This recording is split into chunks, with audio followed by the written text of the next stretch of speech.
Assalamu alaikum badunga kotongal bismillah alnal badimal woni fasana yet another special edition of Kachaa mbal bismillah ka wolto tron bi trending issue dol bi jamina ngomela fe ka wala Kachaa be news dol review la men yalla ko wolle kata bi fon dol bi je bi ani nyintil danta men tambida baring wol kumara ba ke pour ngol jibe banko kolam folo men jibe la wobe kala commission la quality commission to damente yalla ko ku jamal be tamakanje tapalle ya nin kol be kisikisiga anum fana bela fela nem badi UDP ngole Kachaa ni Kachaa ba ke ñing commission la bari ñing commission yaji ben telefon bu Kachaa la ba ke bari ndeka be jibel hay kan aso yu ko fe man nanje kabira kuma sta fasay because hanbe do kulan ka jibe also thankfully I'm able to follow it kabring beginning for say so mbela fela nena badi ngole Kachaa je be pare the substance me yalon ko the substantive issue me yalon ko wole ngire bu ngarabondi wulendi diamonde wulendi birin commissioner ba ngamira commissioner balam birin tu momena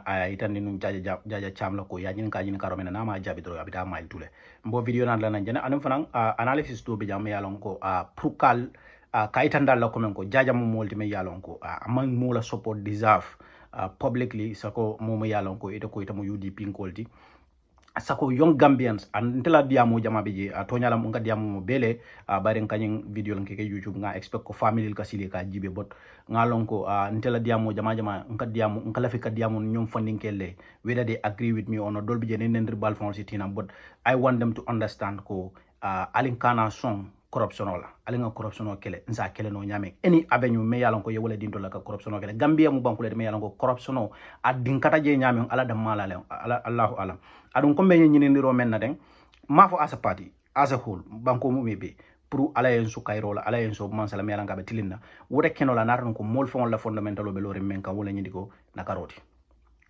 ndola molu historically kufula man la fi wala nsa ko kugile man la fi wala kufula nyam fana is a good attribute of us wala follow mbugala fi nakarola we don't want nakaro but nina raji be fana kelo bukam mone ale en kele do men nyental la keleti ngalan ko kelo bukal mone bar nyental la keleti mbe dunaw ko do manding after minanan adam baro fana na masakunda mala fo la fa gamenol wa fi le bang I don't know but ila fa scam munu ila fo le sponsor la true in Spanish programme ni na kibaro dol bo to men ko fana be wol fana donat la len jene nuwo bada je fana kibar dima do bi jangu actually wo mbo fulale jana ron ka itandal ron ko bara kumara kanyo hakilo bulandi ko iko hajj membe kala na makata ko wori ko nyinan amad ba ko ama jiki ko fembe kala je wo be kala kudi me yalan ko pasol be la fala ko hajo hijo nyin ala depanso e kamen nyinin kamol bula kama expect ko abe la fala nyinan so mo kudi me yalan ko na onkul damma la na onkul lawo fo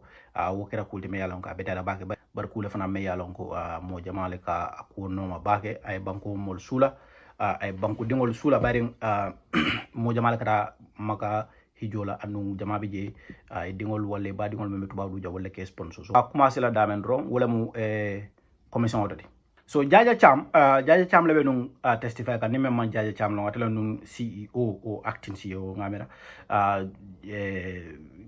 kan municipal council so Jaja birana ta ñing commission do ba ñing ka kan ku jamal la bari ñing ko ñing video findita ñing viral video findita da men to force mbela fi nga video ñing play la den ngana dum Kachaa ñing kono force video ñing fon in case ni mem maaje wala yaaje ron les al nga video ñing follow lamoy den ngana tambi ngana dum la analysis kono me yalon ko mbaytan la mu ne be ñing ka ka ñing do fo afutata ñing do. Do you have the other voucher with you? Mr. Cham, I have shown you a voucher. Can you please tell us what that voucher is? I only see one voucher. Can I see the other one? Mr. Cham, Mr. Cham. Yes. If you ask the question again, you will slip in mile 2 right away. You answer the questions, you are not supposed to ask him questions. Do you get that? I am just telling you. I don't need any response from you. Answer the questions. If he needs to ask you and you respond, and he doesn't want to show you any voucher, he will not show you any voucher. You are seated there to answer questions. Do you get that?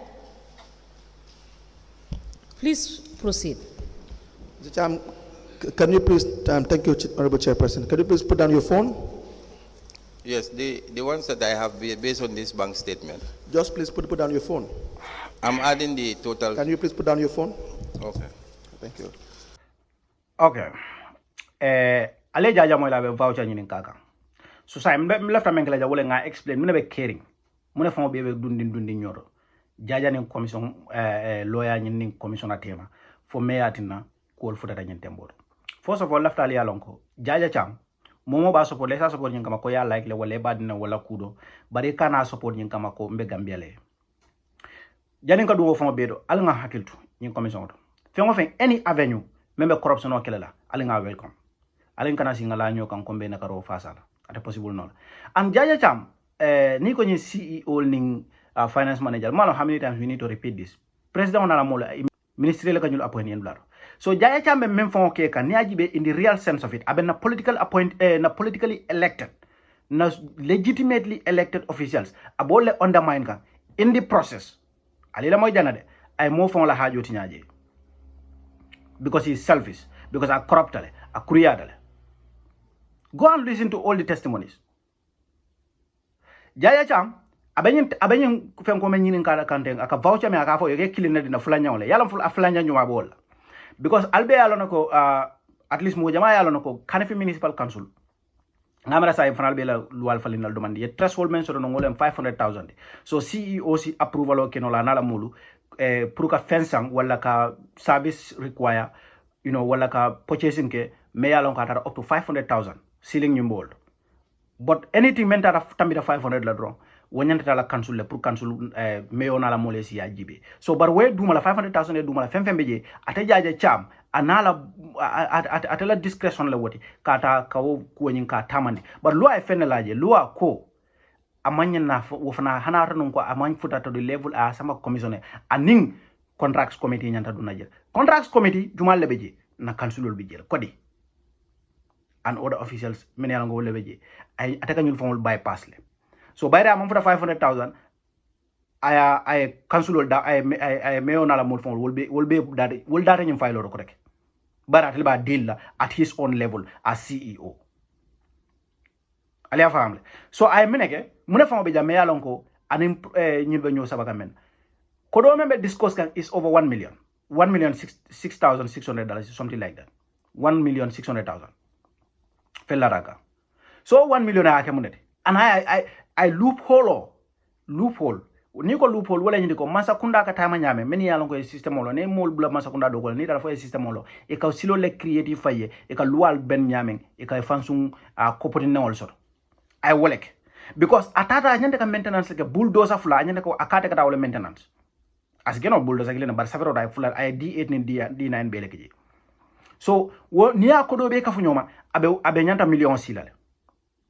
diam fa do anyanta million silale barate jaja cham ay o ke nyaadi le ay kayti fulal dada ay do ke jam 460,000 ay do ke jam 491,000 so ajere ñin do dasara half million fendi nata law ka wala keda kanjura la transport kanjura bari wo ye kodo di wala wo fanata mo anoda illegal activity de baro ba fayel folo kanjura ma any authority so de yo fengol men di la priority sang Senegal ya fahamle so scandal fulal be ñim ko ko jaja cham ay fraud wodulado ay very big serious fraud like wodulado because ay kaytol menu de da wo kaytola benin silamanta anu fanyala foto kaytol bala because fanyala foto min dole jaja cham fan ko at date sol ya minala video fula ñam play la video fula ñam bi jan date fula date ol membe kayto bala kayto fulo be ala 460 something thousand 490 something thousand ibe mu date kilingol bara te fon ko maintenance manke lon kilingol munana bo fo kam because ala ta kila ko hay man tinya wadi kilana just kayto lo mbirim be safela dro nga so fraud la woti kayto lu be lon kilingolam kayto lu be mission kilingolam kayto lu be kata be ka men dandang wala mundi bulldozer nyanta la maintenance la Senegal joramal nyanta sana bulldozer so barate ala ko nyanta million la ni nyanta la council ya discourse jaje jam man son kanyineke ay muneke ay kayti fulal dada ay do ko 400 something thousand ay do ko 400 something thousand anata do fana dada voucher sabanya wala mu pour kanjura la tarangodi kata Senegal ay ko do di fana la fine so ala nyum voucher ba nyin ka kan nyinela akafo menna ko ha voucher dole ye do itanenal dole iba ñin ka kanyine le voucher kilimo ile tandala because ibe itani kanala flanya ne video flanya jibe ka jago e ka voucher fo be itandala fendi ibe mun mabula fendi je me mabula bara la statement of fan kono ya ñinin kala ko ye million di kanjura la kama million clean di kanjura la statement o kono ay wala fo investigate ole so birana da commission do walatina ala ta ko wala proof ko ha ndema million di but yalo na fanako I voucher I split nege and that's another illegal activity because ate yalo na ko bagaso men kata sang bagaso be mu anin kata sandame Senegal anin kanjura la tripo abe mu trip kilingol but I split I 400,000 kejana I 400,000 kejana I kayde fula dada for haji killing wala maintenance wala kata bulldozer dada Jaja Cham e ñinek andum mo balanta Jaja Cham bulu ñin dulata wala nan kale ko ay mo la hajo tinya wan fatu saho birwo bala wolota anyato jay men ayo traité ne babali ko ni wala lafta kay siti ka luwata nyaada bo la hajo tinya lawda ba bon bo bon lawdu laro indi eni nato bonde wo dulato le ya sama office do eventually o mari man tan je dogol bari ngalon ko things like that wala ba discourage from going among any right soto to make decision on I kaytol menu safe but wala tina afana be alafta ka fon back ko ateme nge wol ni silo data because abe amalutale commission do alano ko ka syndicat proof ka mu sungoldi o koleyata bulle ka proof commission do ka mu sungoldi o koleyata ñul comme Gambia lam doron ñul fo ñaje be diama kan Jaja Kanteng ngalo ne ko loi même folem comme commission of inquiry ñen i ñanda tamala ko kiti mo ka tamanya by the way men malo in high court be sembe kilimo be isa soron nole okay and we recommend for immediate prosecution not ko na things like contempt na okije isa yemenke yankuba toure samuda no ya samba and eventually nin commission la findings from be banda ay nyim fengol menuta isa fonol ko ya sambeta ya kitindi nyim fengol la ko so Jaja la nyim baruma post wala ngata itanda la kanjura men fanka bagaso samba wo bagaso samba nyadil kanjura men be bagaso samba la nyule conspiracy men keja is way too much but they keep everything below ibaje la ko meyo na la mol da fonte tara nyim ko I'm not here to defend anybody. I'm a Gambian citizen. I have right to my opinion. And I'm not stupid to come to social media to defend anybody. Me alan ko bulera corruption okon. Foni la fraka mari fona la right tinya. Udon se dia. Yo kanjura nyanda kata o kodol menu samba kata bagasol sang aninga maintenance ke. Wo 400 something thousand. Ya ali alone ya kodo ke nyame. Itata kodo jo one buwakar kintel wala company to. Ikafal company me ko nko lan. Me yalonko wol mu construction company di me yalonko wol manke maintenance company di ita fon la kanifi municipal council ila fita beje fita manda nyi ndogola itata di nyi kanjural ya di kanjural your kodo transfer to this construction company's account is fraud 101 ye ke separate bari ye voucher talantalane your kodo nyi muta ya transfer je and wo kodolu wo kanjura almost 99% of that money kanjura naraka withdraw because itel damon lebe in a loop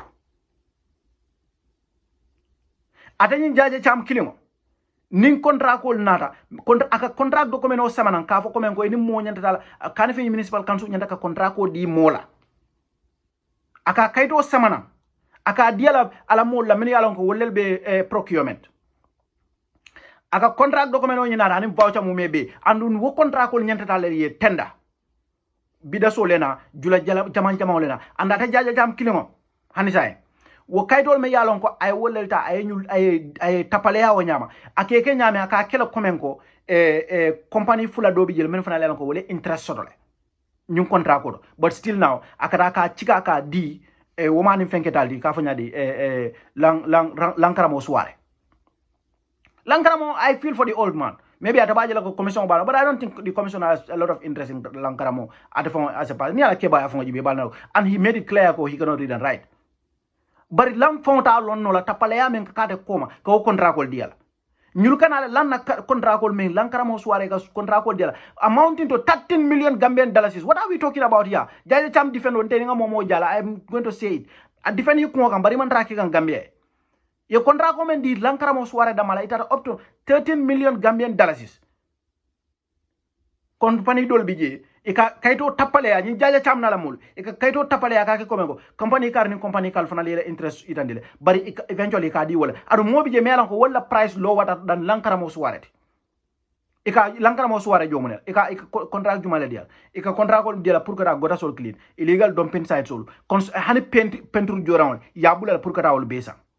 ikotal ko outsource le ngal tuwa karano je ñom funding kele ikalo ka foko commission o mantra they are not being reasonable because it's normal to outsource those things ni tol lafta bulldozer la pour kata ka ñamolu ko ngal lankara mo suware la testimony la mo la ka foko tarik mana fa bagala tarik musa kilingol de mayalon ko baydi we ni manyina I stand to be corrected na mera commission yolo mutan wo manyina dabula la ko wala la lankara mo nyol I don't even know why munana wolbe dewla fa as long as Adam Barrow, but these are still very important. I will come to that. So, nile corruption on menke sunyaro ni tapale ani bataro mentamandi wodula. It's overwhelming. Fempe ye Gambia kanu you cannot stand. Kafo komenko. By the way, Jaja Cham, if he goes to mile 2, and so what? And so what? I menke yenula. Nye wani musuni wodetenila bay wodu a bondi wodula by force. I bondije I make so ko about procurement janni muso nyi ka do ko nyim famabla I make so la bondi procurement because aka contract document on with invoice e camera comme fewme yalan ko nyanta sambala company nani lulu woro fo tang nyanta advertise la pour mo le advert yana ya apply ite kana contractual document o sa ka ko mbadi la karle la e kani invoice o be na e kani procurement dan ko to wole kaytol tapale ya sa be dron yekta ye ko do ni contract ko be ka yadi o mari la nyin Jaja Cham la bo be ke kan abe bala firmo jay ka aliya di body language abe meida ndi kan galla bring commission bota this address kan funo babula ba fan karab di kaje he was being condescending and rude to the commissioners ñinam toñade so nal kan ñil yalla elected official yo lelta ye bypass most people in the council menalan ko carte wala CJ council wala man fambe they cannot tell you anything about ñu lañu contrat ko na wato mene ba ko be double kan ñoto of course momo be senior executive you should know something about this al nga toña fa ñoy you should know something about this imanya na tara siri nyuko en tapale ya sifalta ikebe bari lafta ale me understand wala nyuko ñu le elected official solu ñin Jaja Cham na la mol ye wolel ta ya make so ko they use the I cannot even say he used the loophole because he was stupid enough to still do it illegally. He did it illegally. Anyanda ka contracts committee involved council ol beje ame involved abike involved 13 million to one person jorante o mari bul katapila tebul kon lafta ka wala fonu nata nun ko itol sulata katapila lafta grade la lafta fengo ferendina bulldozers janni tol bitay bo contrat ko dila modo la wayta modo ki wayta alwas tarik ya why not KMC from wayta directly yata nang from tarik why not KMC from wayta bulldozer luas directly from bulldozer ka badame but it I mean, anu nyimano lankara mo la testimony me abala fa gina wurani wala lankara mo cleanam amanke ko man ka tele operator nyi atele ba employee kan abo fana jolale anu contract ko la nyindi it's like self malam bafla nyadi nemo ko ta contract ko la obviously you have to pay them more than the average salary dokula jolamen KMC mantra ataka contract ko ta after ita bulldozer ta luas ay mojo membo operate la and all that fuelo nin ku ketam so it does not make any sense ñulum ye gambianol kasarale mom ima deserve mo clear support Jaja Cham yeta mile to so what okay so alna la moy ate kenen kilone ate Jaja Cham afan be men fo kan fo council kan men fo wolen toñade wan fo wonde toñade andi kanani nganyin dogomenol men afan ka son documentol nying ko ibemu lun kilingoldi ibemu propose kilingoldi anun kodo jota kanjura men fana e prida wo tamasilo nyinga be mu tamasila gilingo bare comme nga fale nyama recito le muta split ake tuti ay invoice le muta ake tuti pour ibaje ko sala kol ke no nyame freely ale ngal la may kanju atondi ale ngal la moy Jaja Cham fon la yes there are receipts. What is the receipt for the first voucher? On the first voucher?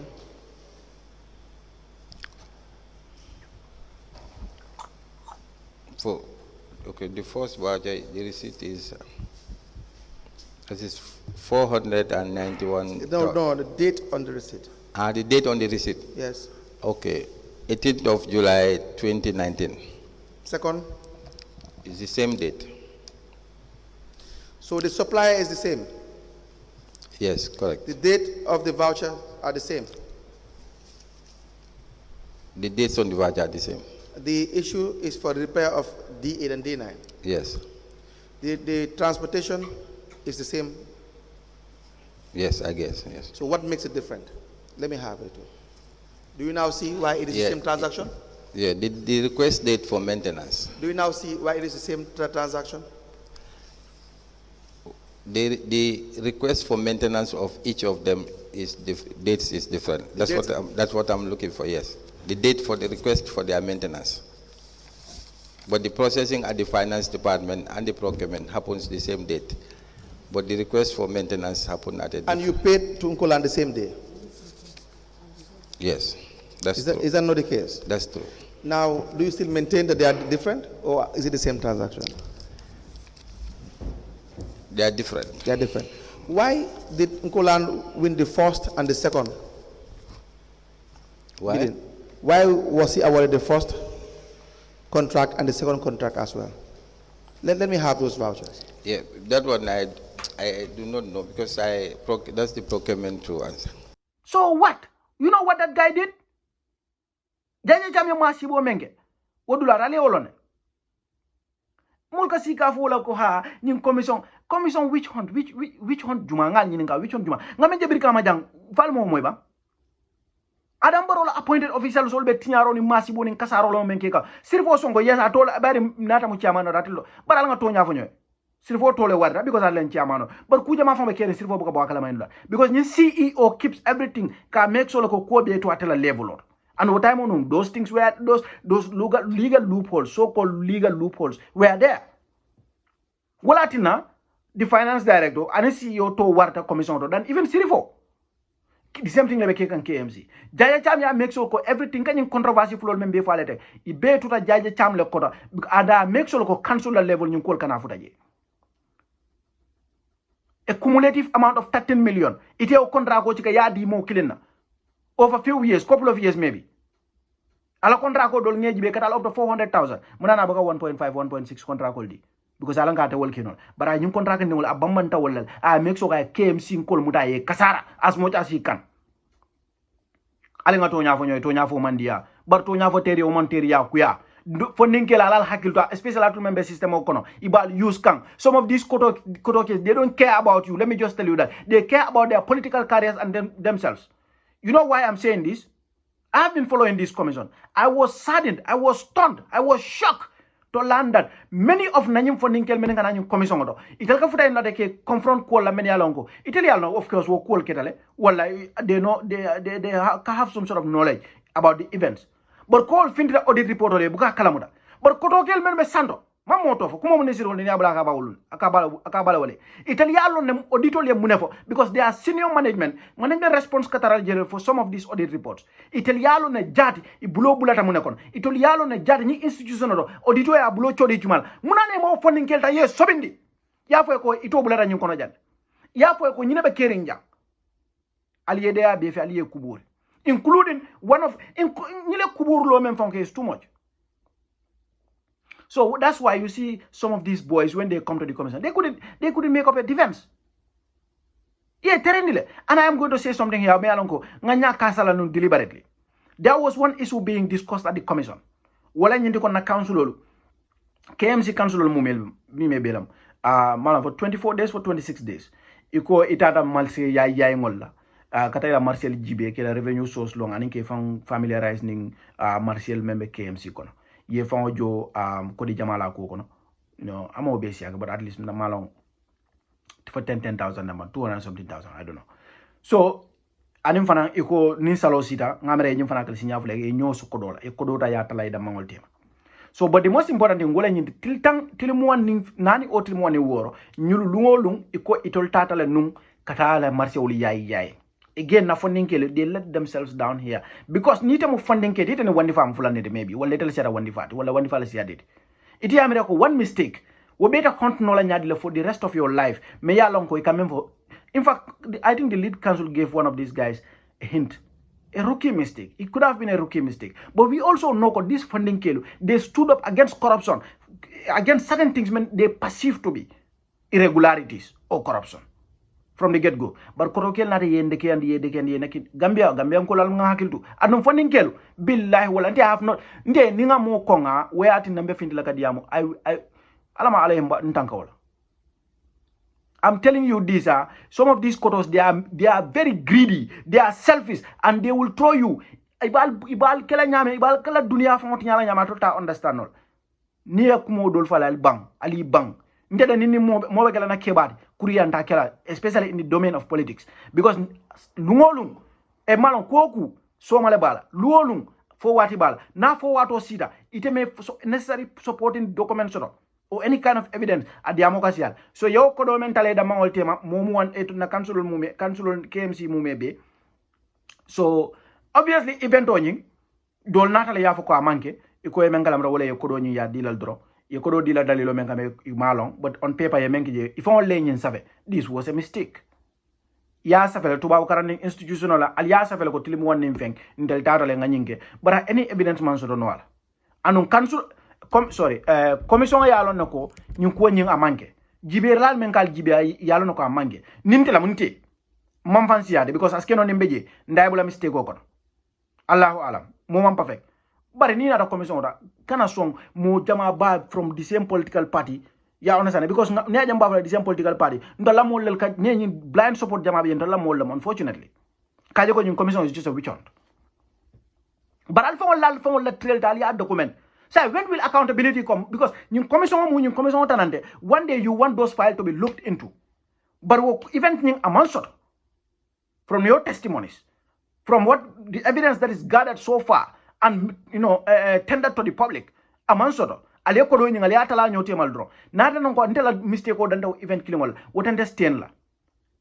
Mbelo la ngantiling nga ko mistake wala and wo funding kel kono comme quand fale de molbe ko melan ko they stood against what they perceive to be corruption from the get go the commission also has those records ilota le corruption will fight but ko to kel men yalon ko wol tilim talam tare ñu corruption o konole i bali ku yata konole mbadu nga fu nyam woleta ye nakindi fambala sa yeke ko men la boy le mudi ye nakindi bala ndesan ndokel be flipta foninkel be Philip ni Gambia ni ma hakeltu Gambia la sama does not look good ngo nintani na keba la be imlata keta nte yelma na keba kande bari nde ko dunda menna mba sata la ning alatema sakon si kudo nga mistake ko menga why will I try to cook a story for that mbe jaman la ba dal video bon dal al natalo bondi mbe jaman la ba momento nal dara marché do klimu wan nim fen evidence obije teatra fintita bara mam fintino andal nim menu mu dol bije in fact yalo nyim topic ko sensitive la wala nanu nganna time ta before ngadi amal bari ma da tolba folo ko atolma son ka finti ka tonya fo ka fo drongo ndella nga nyinke bari aketa mistake wolti bari biro bode je fana nak lotala nga corruption o kele jana adu ndake la kotek these are very important things hada bari krenti la menta bi mistake wala mo bele sa keno dol men bodo parti doldo alkal kam menu alka fo men nako ndol ni wol bele bol trale ni nakindim fambala ni wol rajele ya fo ko tol mada itol man evento ni mo man participate ikotol man participate itol ko do yewda mal receive atal damal be la nyoka bari wo mo kilingol I know at least one of them talibya kuburle biray sunyaro ke ay kodo kasarata adingo bulu atata KMC le programme do atata adingo dundiji KMC ila ngamre ila balik collection olam akaya dingota ya ke point dija dingota ra bulata namasi mala mbafla nyadi kodi sunya kodi mission kool kono je bare nta funo la sunya bar kodo kasara deje mo jama bilifta ko dingo nyi ngay wolata ya employee je anda dingo e kodo do taje okay so ada ko kodo men kasara deje aba jolal but anyway ngamera na raka jol bar tama na ko nyi ngide to le men passif wala nyi ko sunya ro kata jana dum kodo le kasara adu mano nyi fon la bu ko do bije kodo man keta je. You know what Talib did? Talib Daromano bought a KMC, Halifa Saleh. The records are there. I don't want to load you with that video. Okay? Atata Halifa Saleh, Kataumano Boleje. Atata Halifa Saleh, Kadoila Kansulotaka Boleje. You know what I would have done? That guy would have brought that money or Nabe media bakalam at least. Nimo political. No. Can George you will either bring that money, yeah, understand? Because then it be cancel. Molding elect yembe marale regional be la fiola. Yeta fana elect ikoye na yela mol represent je. Kodo kasara table ngi try to reach out to you kulota bankero. Ikoita jola. He was not even responding. Foka sama halifaya no ndete sama halifaya ndebe publish lale. mba make sure la ko nga news conference ke nga fo mole membe caring mba make sure ko na PR department ye nyun ko bondi ka lonko KMC ko la ko dol kasara da jam look alin kana wala nan ka fo nte funding ke dol yente to subscribe no la wala ko la this is how things have been going on in Gambia nin ku you throw it under the carpet you believe things have not been happening in that country corruption da malbe ke come from the 19 hoyo fombe bi mendo bara be ka tale under the carpet talib da kan report ke Halifa Sallah we mu benefit le sodon tole but imagine politically it is made to look like coming kaba UDP like this top can than any other political party itola council jele boda mansia at the end of the day itola more than down kono itata small produce do so ede ko le badia so let me come back to this Jaja Cham Jaja e tasara lo menke nimme malong dukare dey Jaja e tinyaro menke nimme malong wale malef kafo dukare dey lankara mo la case lembang for bulldozer la cool domba adum by the way kanjura men yalon ko ye bulldozer ko do cheka ya di wala 1 million private maintenance la Dakar woko at wona na mala akate Gambia ja akate na mala CV di tan mola do ko la bari ay mistake o do la kay comme ay report o di men di commission la a mistake taw do la ko malo akay minto la 40 minto bira bodo data studies ke Angleterre bira wala ko roy ka bira nyin ka la commission da kan demanda aman study Angleterre aman karama ala karama manjam senior school la ninto la level mbafla senior school wala be ñul scam kan ñum ko bela be ni toya abe comme like a fang impose kay kamera comme ko am dictator e kamera mu director e ko wolto mi ka contract ko dindi ngala KMC anu ñina fana na system ko no ñaadi la wato menna malom bafla ñaadi ila interim yalla ñun local government and that loophole is there ila tam ngamera buga akada sa 5 years la domane so to ringo men roje interim fen ko la ka laba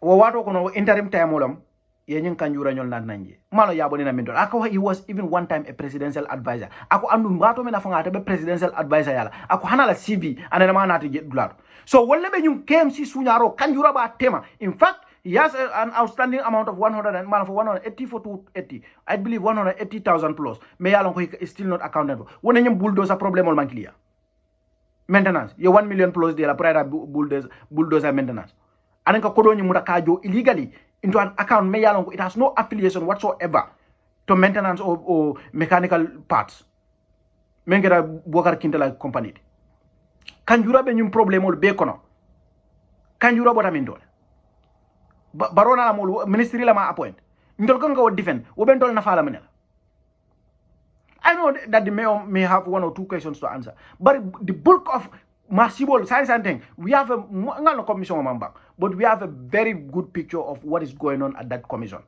abeta ta nada menu kata wala na sena Martin man laban no nyindu lado CEO e symbol men soto ano CEO ka sunyaro ni busu ndangol men soto CEO palaso nying lucrative ta nyame no wonder guy no wonder je acting katu je mo katu bombo na je. So these are some of the things that you need to understand. Amanke ko niko KMC drone abe mu mayoldi. Niko KMC drone ibe mayolo noma. Inform yourself, educate yourself, go and seek information. Ni is publicly available information. What even shocks me the most is that don't be if I can't find commission or GB. Fine if you don't watch the commission, but then don't comment on it. If you are not going to watch the commission, don't comment on it. Because my information also maybe if I mislead la wala mo mislead. For ngani yo mo walti. Nga fali la nga cool tam someone in tilingola na public call masakunda as long as me hanin anatrum munyini ndirla nyamba opposition ala nga cool someone in tilingola don ha ngala ngo dol ka fako which hunt lenyindi nyin commission na fata jumale o fode nyin commission standard mindset is unprecedented.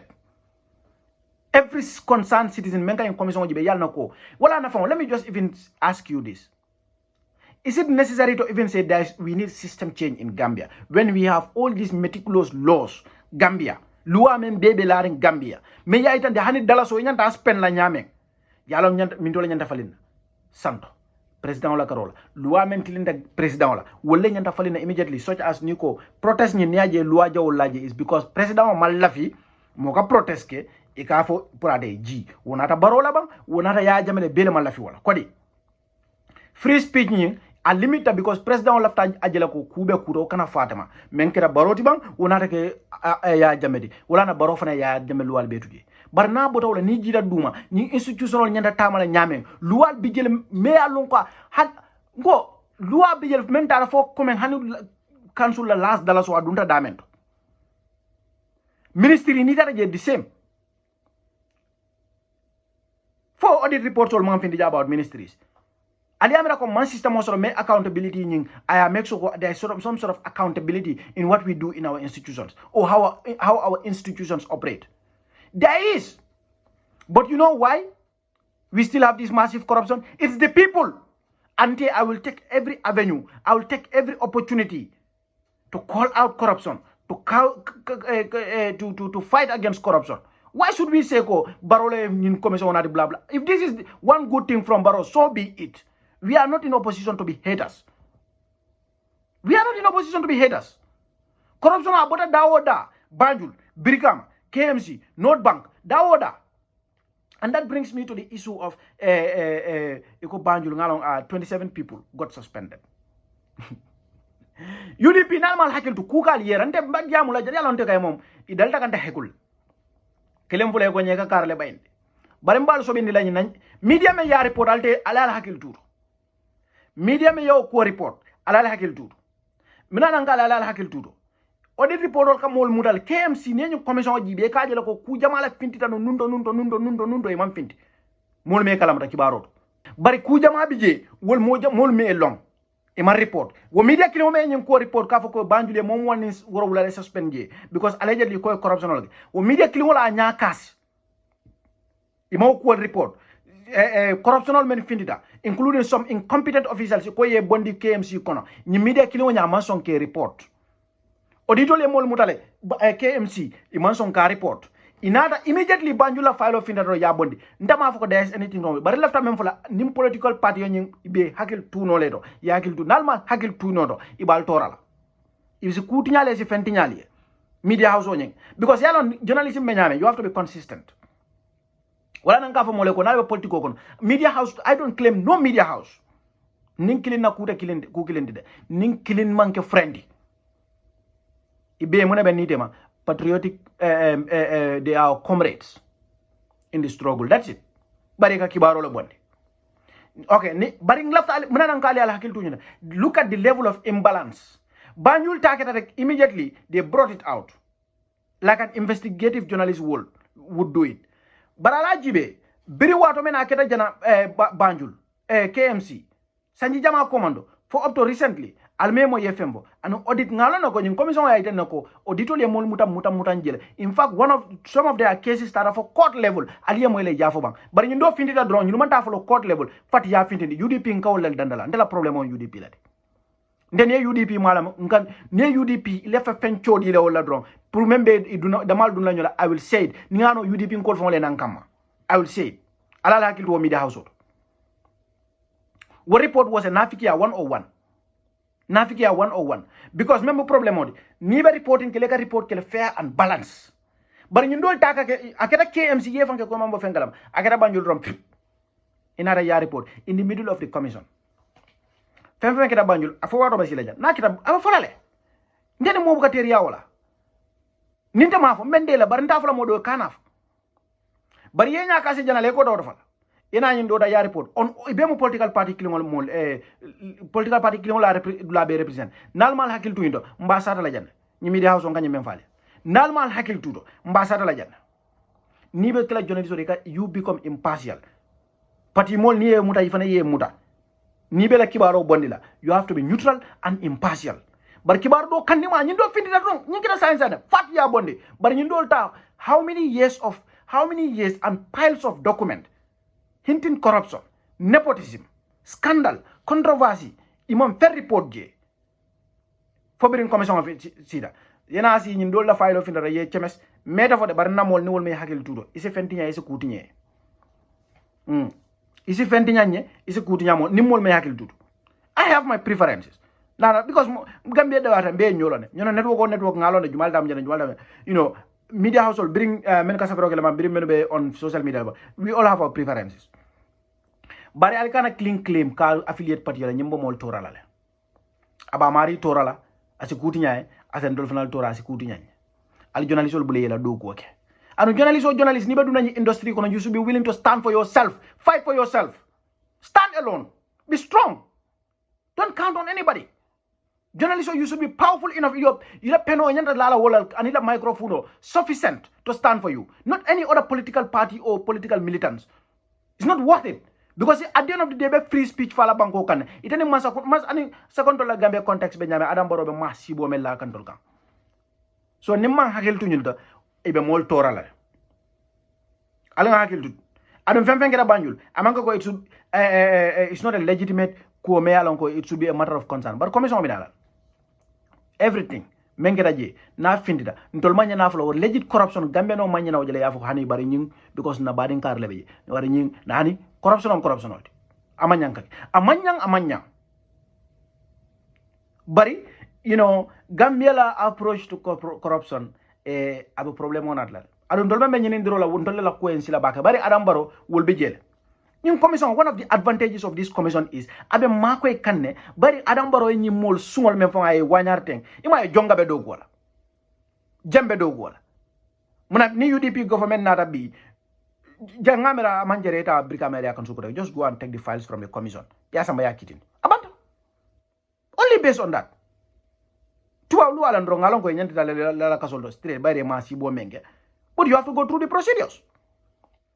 So nyine be mbulu left men fala commission la court a complicated a complex ta baral hang hakiltu commission man jaw yade commission is here nti hani atorun ko mama kandele nata doyle nata yo commission lo ni mba support lale Momad Sabal na la first problem Momad Sabal naja Momad Sabal la ko en dimi folo ke fonni mu yudi bin kol dunda ñol Momad Sabal ya ñatli mo la commission la aka wo mu ta ka ne adun desan Momad Sabal la ko mu lanin point balti for some of our young politicians wato me nabe ami ben sudan nenkan ami bon sudan dingu mun to la meyoti wo meyo kilimo bala menu ka CJ wo kilimo la kana social media ika foy ko kana Momad Sabal ma Gambia al nga hakiltu wala na Gambia politiko ni ba ko no duwa jabo dron ite be min tole yow fo faral ite kilimo Momad Sabal be mo la commission on na be commission abo kuma la ko mo sungoldi iko ini Momad Sabal lam at the same time mom yalon ko wolota ka Momad Sabal ka datli wala ka fay ko fatanyulma kana nyin neng yow mari fana fight sa ite be min tole yebo do ita aka menne wodi ngoy ko fana mula molti Gambe politiko di amo siata momon politician do Gambe douane billahi wala nonte nafiki sifal kan naki bala mo kurun sifal kan naki bala mo inconsistent sifal kan naki bala abara be boro menti wala nyini ko nini mo be diala Gambia ibe politiko ko ina kana dia kuriya kan ina kana dunku kan meyalon ko controversy lam meyalon ko ni sama a findita abekele malolti in commission e mol teach le ko ku ka tama duma ase findino sandole commission e mol garandi wala sande commission e mol garandi wala al nga hakiltu ku jamal be tama ka men yalon ko imang right especially our approach to this commission. What is wrong about a commission? Adam Barrow commission me kanatable ha atebe to lema askeno ni UDP government le kanana ate is already helping us to unearth corruption ka understand ka system of our diagnose ha I welcome the commission wholeheartedly ko nga Momad Sabal agents nyameng bray no commission doma nyindo fana momo ya ma mebe nte mala barin sa foy ko iba keke ngole man ta ke Gambia membe Gambia obe commission support la commission fana ala bodal transgress barnamal bodal transgress science and anybody who is working within that system ika commission ika highlight all the mahani ko leji ko soma balal mbadi wada mamulanin point leti why. But little information is dangerous. Many along because on ka GB fang yama interest like ko wole katara everywhere on social media. Ifem fe je ba oppose landesa. Last time ngajele Habib na council dindin doñi o testify da dolba nengang WhatsApp group okono. Wolo ngala fala ko mbala fa. Ngamira this boy testified everything about trigang pour ka talib defend. At least nga wala mira. Ba among anything for je pour ka nondi. But was tell me no men finda dron kafa a contradiction ole soto je ndesan inate ba nenka WhatsApp group okon. Little information is dangerous. Do you really know the real story? The real story. Do you know what happened? That boy did his best publicly not to cause havoc, not to cause damage to the public figure. in the name of Talib. So wala nanko alal fang educate on some of these things, ale call follow thoroughly jamibe disono megla or you just stay away. But commission wajako commission kuja wal ndeten Gambian katelala nyoka wal. It doesn't matter who supports the commission. It doesn't matter who is new commission behind Adam Barrow and against it. Mbafla nako sa ite fama understand ibe menke kande. Femme corruption of fight like Gambia right now is needed. Fengo fenne woti. Country first, party second. Abeta na nyinam. Country first, party second. These people be risky job menta kan kasi in commission yala moje level ba wis kan bi ñu lete lay kana wuli ko tek mol be corruption on earth kan atolier mol be system ko no men yalon ko bi ala million lel bol bulu. They could have stolen those millions, but seeing what is happening at this commission already will preclude them from stealing your money. You should be grateful. Thank you for your service to all the commissioners and their councils. Of course. Corruption obe kelela nyawo atuli amena Gambia corruption obe Gambia nyinatina. This is why in Africa we have several leaders. Many are trying corruption obe kele it failed, including now West Africa badi bankudo. Atata bira president onye ngamere Sierra Leone nam bira sita ay fenko ay mo funding ke mere maybe telephone siara ay wolta kabo kala pour que corruption o kele bi wosi rek fat ay asset dantano sis rek you know adiamo wulta sa de ko no abanda wol corruption commission ngi quite bimbe damendo o la banko corruption o da may ko le complain je ñina na kelo man dia. It might be a long fight, but let's allow this commission to be part of that long fight against corruption. It might not be under the leadership that we desire it to be, but I'll allow. Corruption of water from now on, local government institutions, transparency be siala jelo, local government councils, transparency member sotlaje, at a sotla because of this commission. For that alone, me I welcome it. 110% I welcome it. So program o jamara kana bambare me review kala kudanta naja bari Adam Barrow na masakunda la faka mistake ndinge me ya lonko I think nyanda ka bulanna programme ko no. So Gambia government in Spain la agreement on la faka wo fana Kachaa le jando manding pour ngamera about 2000 people wala nyanda Spain bari membe ke wala nyanda Gambia government is scam ila faka wol dunda ko no wala nyindi ko yela ministry internal Spain agreement on ngi to bo contradict kan by way of private organizations or private agencies or private actors called bula kadung nyim business on kono wala recruitment process nyindi kamol recruit from Gambia kata Spain me nyindal ne ma nyine ko fumo wili fulama. So article nyanda be read lale bori Spain embassy wol nata safero kele ka ki Gambia la ministry ka itandi la komenko nale agreement o menke ke hakilo bulandi la agreement o nyene ko. The information published states that the Ministry of Trade, Industry, Regional Integration and Employment of the Republic of the Gambia has given license to different private agencies for recruitment of workers for the Circular Migration Program of Spain. We have the pleasure to recall Article 3 of the aforementioned Memorandum of Understanding. Quote, the signatory ministry department of the Gambia will carry out a system of pre-selection of candidates under the control of the public authority and that responds to the principles of equal opportunities and free of charge through the network of employment services present throughout the territory. Besides, we have the pleasure to also recall note verbal. They write the number of the note verbal.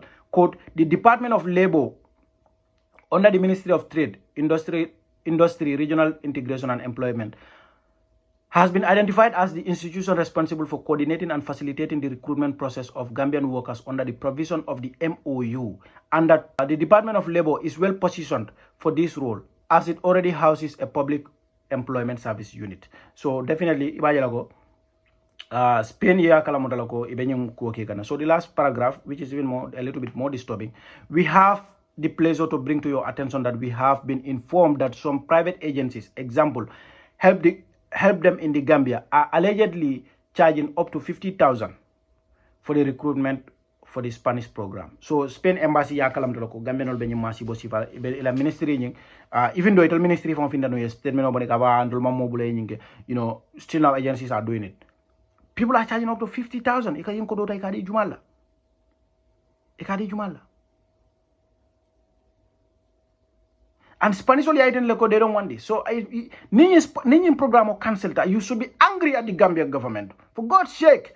Molka far back on to go to Spain. These people want to fly your people out. The conditions, maybe, we can review that later. But the whole idea of Mida Spain, our people welcome it. So be it. Okay? As long as their rights are not being violated, this is through a legal means. Spain masakunda will lola prukantola mola nyantotia. I believe them. You monkey some, Arabian country, let's say Nico Bida, Saudi Arabia. Not that I have anything against Saudi Arabia, but the problem is in a country like Saudi Arabia, sometimes you can't nani yalmen, mola bungol. So in those individual homes, you can abuse sotono jelemelango, ibkareport authority lia. And sometimes you abuse nyul katala me, aka dangerous, fatality kasolojian ku kotangal walatna Arab country tunta fenkela baga bari to kala finyim bindani ya kuolela. But Tuabol, they are not into that. Tuabol be sambale be company ni wala be agreement on la nyim fenkolu yiriding katolu and farming dokol industrial to ya understand. So I totally welcome that. Bari bo be tinya kam mole mol katas ba kono mol ka jare aka jare mole kila life taika risk ba kono unnecessarily inya sila wala mo wili fula mo jamalti bade mo kulun jallati me yalon 100% guarantee ko Allah anabara alabala will be katale ka dung straight. You better take this opportunity. But ngalong ko bela fela kanyim politicize and also kake financial femkoti. Muna farrangote. Womu kudi wensula. Wensula back. So nobody ye. Mbe kibaro dona la jambari mbe malam bom. Mbe je hindlal drong tambi jela. Unfortunately nta dunna no je back. I need to akibaro be findilana na kutaka ngawla, but I also need to do some little bit of research because nga kilo ku jamana maje, but some of those things ndawol fala no jansan sande, but and also I have some information me on ndawol fala be for no la sande. But let me just read for you what the Fatu Network ngalon ko mola ki amari to be article nyiko na not married can just from Facebook. So it says bombshell part 3 Australian oil company left the Gambia high and dry. Financial crime and international asset recovery lawyer Usman F. Mbai exposes how FAR Limited quietly abandoned its oil exploration rights in the Gambia after securing favorable terms and avoiding millions in penalties. The company claimed they found no oil worth drilling, but denied Gambian officials access to verify their findings. They quickly sealed their wells, making independent examinations impossible. Most crucially, FAR Limited declared the Gambia's A2 block wasn't connected to Senegal's lucrative Sangomar